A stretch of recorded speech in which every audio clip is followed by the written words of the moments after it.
You're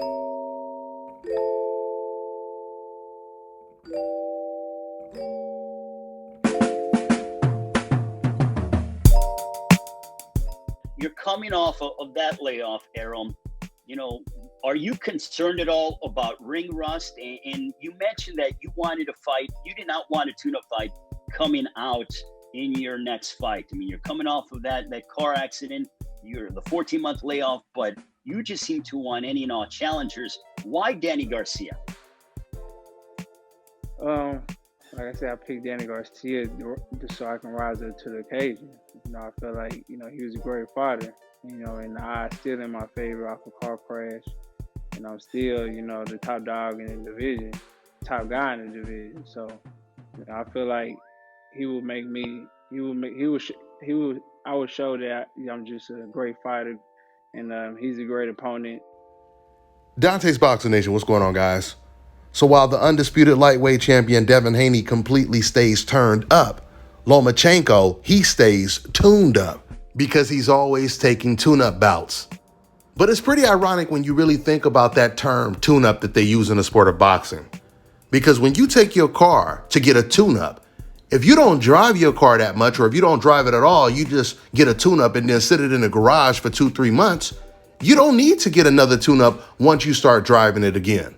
And fighters like Errol Spence has proven this.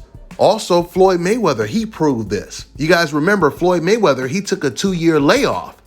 His first fight back was pound for pound, top 2, the best fighter in the world, Juan Manuel Marquez, the man that ended up knocking out Manny Pacquiao.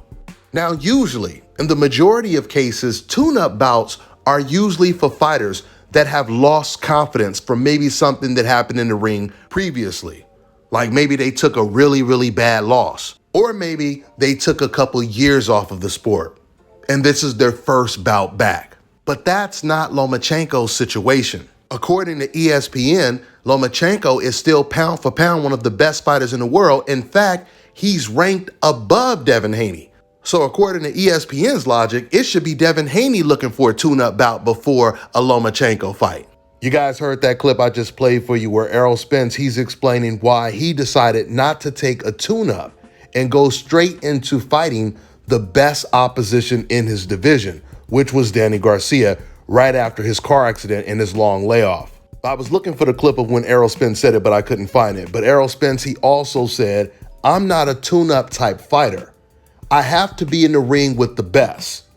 It's doing nothing. It's a waste of time if I'm fighting guys that are not on my level." And this is often the mentality of a fighter who truly believes he's pound for pound the best fighter in the world, or one of the best fighters in the world. So with that being said, Bob Arum, he just recently said in an interview that he told Devin Haney, if you beat George Kambosos in the rematch, you're going to get the Lomachenko fight after Lomachenko takes a tune-up bout. And then Devin Haney, he actually responded and he said, "Tune this D.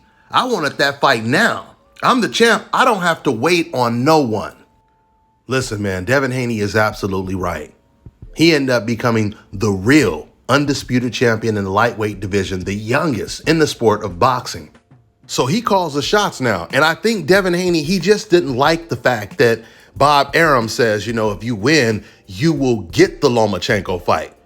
When it should be, if Lomachenko wins his tune-up bout, he will get a title shot against the undisputed champion, Devin Haney. Listen, guys, this is a fight that definitely needs to happen.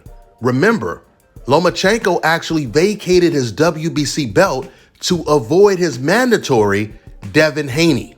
That was almost 3 years ago. And look at how the roles have completely reversed.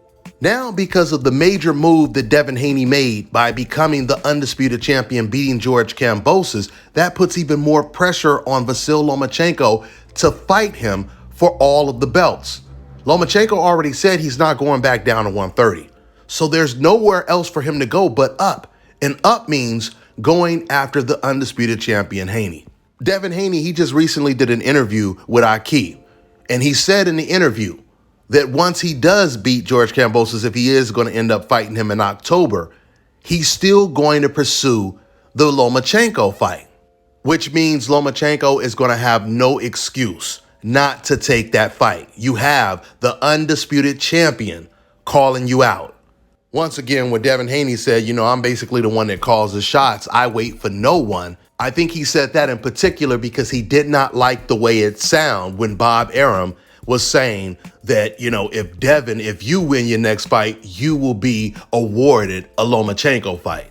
At the end of the day, Devin Haney, he's definitely going to go after the Lomachenko fight, which will be a huge fight. But what makes this fight even bigger is the way ESPN and other old media members hype Lomachenko up. They have him very, very high on their hope list.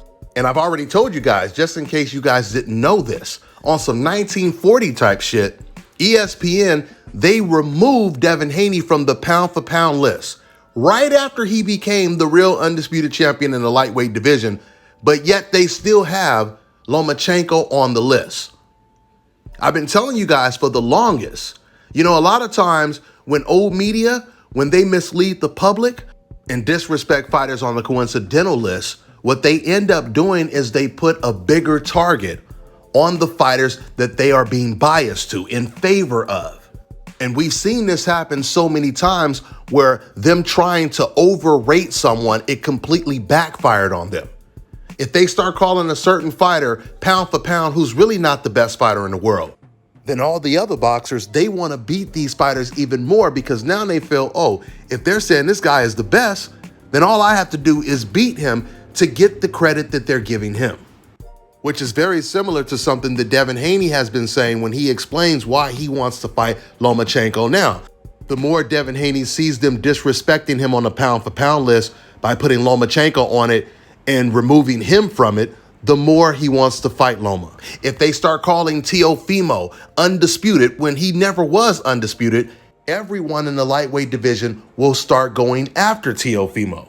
And 9 times out of 10, once that target is on one of their favorite fighters' back, their favorite fighter, he ends up dropping the ball and losing, which is what already happened to Lomachenko 2 times, and it will most likely happen a 3rd time if he does take the Devin Haney fight. Because Lomachenko, he really suffers against fighters with distance, with range.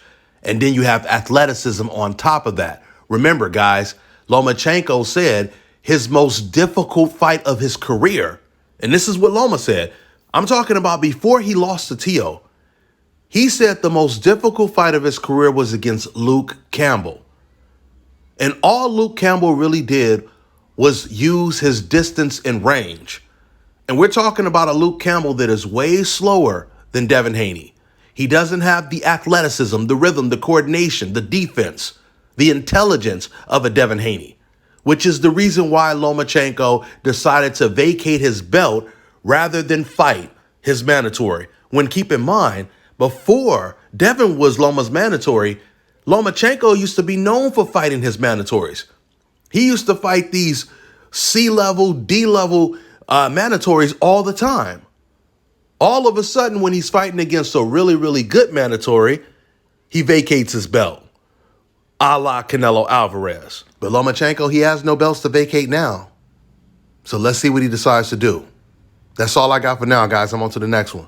All right, now check this out, guys. If you're looking to repair eczema scars, burns and bruises, dark spots and blemishes, then this right here is the perfect product for you guys. It's called Elo Diki Face and Body Oil. Athletes and top-ranking boxers, they're also using it after training to reduce swelling, inflammation, and to ease the pain. So get yours today. Go to elodiki.com, like them on Facebook, and follow them on Instagram.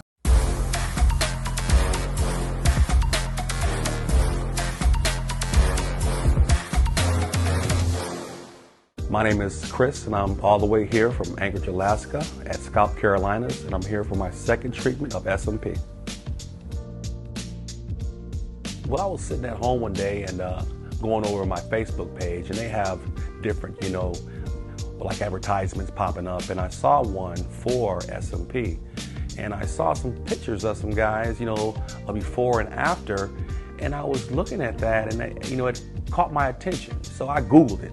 SMP, nothing showed up in my area. So, I did a little more research, and all of a sudden, Scalp Carolinas popped up in the web browser. So I started watching his videos and seeing all the reaction from all the other people. We talked on the phone, we made appointments and everything. I sent him pictures and he looked at them and I was like, can you fix this? And you know, he pretty much said, no problem. My first session, he made me feel extremely comfortable. It was almost like I was talking to family. He started, and during the whole treatment, we talked and, you know, about our families and our life, and, you know, and things that he does and things that I do. And before I know it, the first session was over. When you see someone doing something that they love, as much as I see Enoch Glover love what he does, it shows in his work. I wouldn't point anyone in any other direction but here to North Carolina, South Carolinas, to get this done.